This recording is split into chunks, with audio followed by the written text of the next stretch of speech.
عقیدے کے باب میں جو آخری پہلو ہم بیان کریں گے گناہ کبیرہ کا، وہ اس کے لیے جو احادیث میں لفظ ہے وہ ہے تمیمہ، جس کا عام ترجمہ لوگ تعویذ کرتے ہیں، لیکن اس سے مراد محض تعویذ نہیں ہے۔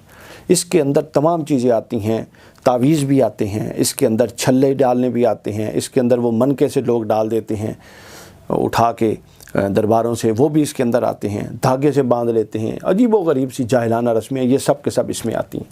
اس کے اندر پہلی چیز تو یہ ہے کہ یہ انسان کی شخصیت ہی کے خلاف ہے۔ شخصیت کی عظمت، وہ کیا اشرف المخلوقات ہے جو ایک دھاگے پر قیاس کر کے چل رہا ہے۔ اللہ کی شان ہے کہ ہے اشرف المخلوقات، ہدایت کے لیے اس کے پاس قرآن ہے۔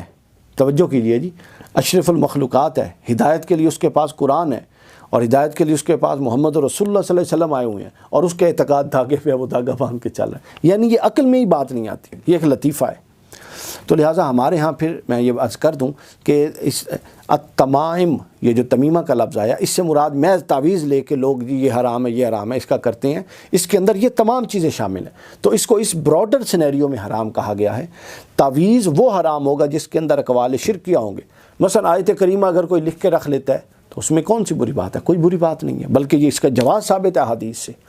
تو لہٰذا اب ہم بیان کرتے ہیں کہ حضرت عقبہ بن عامر رضی اللہ تعالیٰ عنہ سے مروی حدیث پاک، امام احمد بن حنبل نے اس کو حدیث سے روایت کیا اور حدیث صحیح کہا، اور سلسلہ صحیحہ میں حدیث نمبر 492 فرماتے ہیں کہ حضور نے فرمایا کہ حضور کی خدمت میں ایک جماعت آئی اسلام قبول کرنے، حاضر ہوئی، تو حضور نے 10 آدمی تھے، وہ 9 آدمیوں سے بیعت لے لی اور 10ویں آدمی سے بیعت نہ لی، ہاتھ روک لیا۔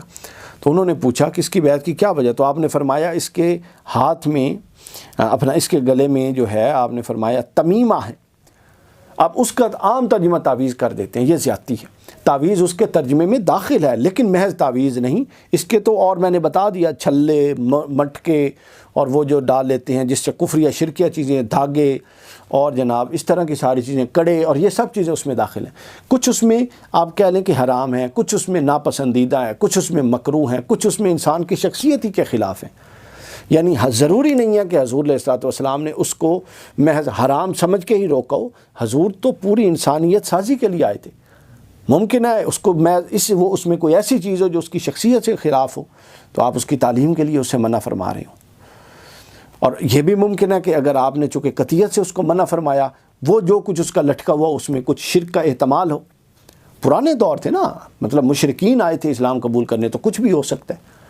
تو حضور کا یہ اتروانا اور مشرکین کا آنا اس بات کے قرینے کو مضبوط کرتا ہے کہ اس کے اندر کوئی ایسی شے سی جس کے اندر شرک کا کوئی نہ کوئی شائبہ تھا، اور جب شرک کا شائبہ نہ ہو تو یہ جائز ہو جاتا ہے، جس میں اقوال صحیح، اس میں احادیث ہیں، بے شمار احادیث ہیں جس کو جو دم کے لیے ہیں، جو اس کو لکھ کے اپنے پاس رکھنے کے لیے روایت سے ثابت ہے، اس میں کوئی حرج والی بات نہیں۔